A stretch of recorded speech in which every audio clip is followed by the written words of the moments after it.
Hi everybody, welcome to Yagya VM. So in today's class, we will discuss about the quiz on history. This is presented by me, Yagyasani Patra. So the first question is, who among the following has written the book गुलामगिरी? गुलामगिरी के लेखक कौन है? Subhash Chandra Bose, Mahatma Gandhi, Jyotiba Phule and दादू दयाल. इनमें से किसने गुलामगिरी लिखी है? आई hope आपने आंसर सोच लिया होगा. The correct answer is Jyotiba Phule. Jyotiba Phule and Savitri by Phule were based in Maharashtra. And इनकी पहल थी किसके ऊपर? इनकी पहल थी अगेंस्ट द कास्ट सिस्टम. ये खुद भी बिलोंग करते थे लोअर कास्ट से, और उस टाइम पे जो लोअर कास्ट के साथ बहुत सारी एट्रोसिटीज़ की जाती थी, ये उसके अगेंस्ट थे. सो एक तो कास्ट सिस्टम के अगेंस्ट में था, और दूसरा फॉर प्रमोटिंग एजुकेशन. ये दो उनकी एम्बिशंस थे, उनके मूवमेंट्स की एम्बिशंस थे. अपार्ट फ्रॉम दैट एक और चीज़ आपको याद रहना चाहिए कि ज्योतिबा फुले की जो वाइफ है Savitri by Phule, she is the first women. She is the first woman teacher in India also. She is the first woman teacher in India also. I hope इतना पार्ट सबको क्लियर होता होगा. Next one, who among the following edited and published the newspaper Indian Mirror in the year 1861? Indian Mirror के publisher कौन है? ईश्वर चंद्र विद्यासागर, रविंद्रनाथ टैगोर, विवेक Sinku, Manmohan Ghosh and Debendranath Tagore. इनमें से कौन सा ऑप्शन करेक्ट होगा? आप वीडियो को पॉज करके थोड़ी देर सोच सकते हैं what is the answer and then play the video. So the correct answer is Manmohan Ghosh and Devendranath Tagore. Next question is, the newspaper Bengali was started by which among the following activists in the year 1879? Newspaper Bengali किस activist के द्वारा start की गई है? सुरेंद्रनाथ बैनर्जी, सुभाष चंद्र बोस, दीनबंधु मित्रा, Piyali Ghosh. So the correct answer is Surendranath Banerjee. Surendranath Banerjee एक moderate थे. And during the partition of Bengal, he had a lot of involvement. During the partition of Bengal, he was totally against this.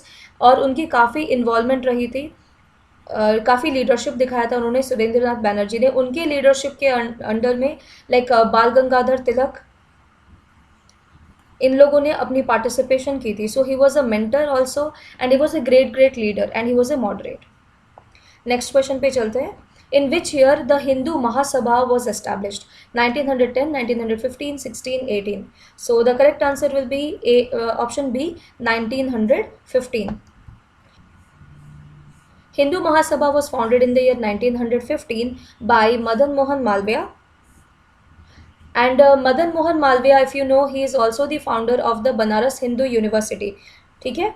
And 1915 में ये found हुआ था. Basically ये आर्य समाज के साथ और दूसरे हिंदू ऑर्गेनाइजेशन के साथ मिलकर के काम करती थी.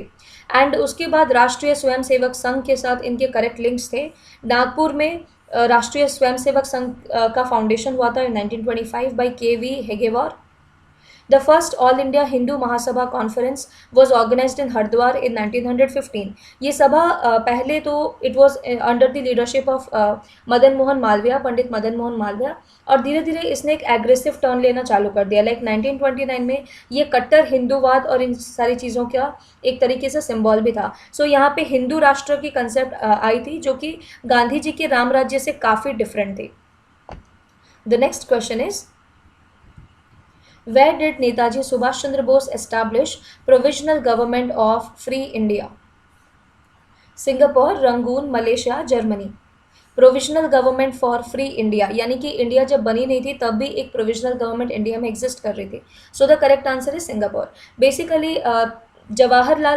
बेसिकली नेताजी सुभाष चंद्र बोस ने इस प्रोविजनल गवर्नमेंट को बनाया था, ये बताते हुए कि ब्रिटिशर्स के रूल में वो और नहीं है, और वो जो है वो एक प्रोविजनल, वो इंडिया जो है इंडिया इंडिपेंडेंट बन चुका है.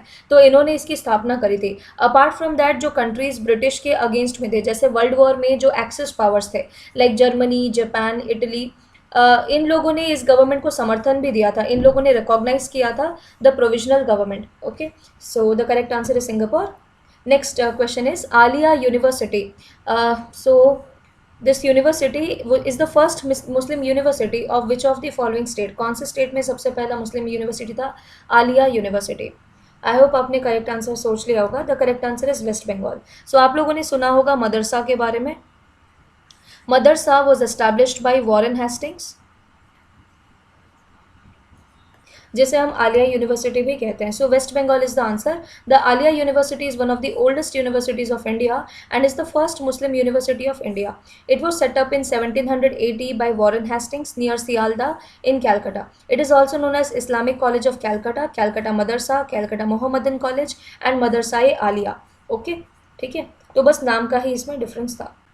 नेक्स्ट क्वेश्चन पे चलते हैं. So friends, this was all the questions जो हमने आज आपके साथ डिस्कस किया फ्रॉम हिस्ट्री. आई होप आपको ये क्विज पसंद आया होगा. अगर आपको हमारे वीडियोस पसंद आते हैं, do subscribe to the channel, press the bell icon for latest updates. और हमारे चैनल के जो वीडियोस हैं इन्हें आप अपने फ्रेंड्स के साथ शेयर करिए. सबके पास नॉलेज पहुंचना चाहिए. Okay, so have a nice day everybody and thank you. Take care. Friends, my name is Yagyasani Patra. I teach on Unacademy Live. This is my referral code YAGYALIVE, YAGYALIVE. If you use my referral code, then you will get another 10% discount on your Unacademy Plus subscription. For Civil Services 2021, Odisha Foundation course has been launched. So Nirman Foundation course, जहाँ की 25th में start है जाइए. In that, we are preparing students for Odisha Civil Services 2021. I am teaching Science, Tech and Current Affair in this particular course. So what are all my courses on Unacademy? First of all, Polity from M. Lakshmikant Part 1 has been already completed.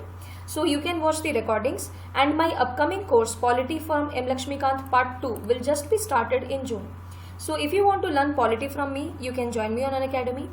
Then complete Science and Technology for OPSC and other government job examinations.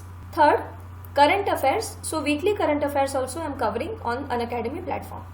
This is my referral code YAGYA9, and alternatively you can also use my referral code YAGYALIVE, YAGYALIVE for getting additional 10% discount. So आपण ए referral code को भी use करे परिबे, and you can also use this referral code to get an additional 10% discount. These are my courses, so if you want to learn from me, you can join me on Unacademy Plus platform. The payment pattern is for 6 months it is 5,600, for 12 months it is 7,000 rupees, for 24 months it is 8,400 rupees. So you will get training not only for one exam but for many, okay, under this single platform of Unacademy. In this fee structure, you will get additional 10% if you use my referral code YAGYA9, YAGYA9, or if you use my referral code YAGYALIVE, YAGYALIVE, okay, to get additional 10% discount. Apart from that, there is no cost EMI option available for 6 months, 12 months and 24 months on your subscription. Finally, optimism is the faith that leads to achievement. Thank you so much for watching. Have a nice day and let's crack it.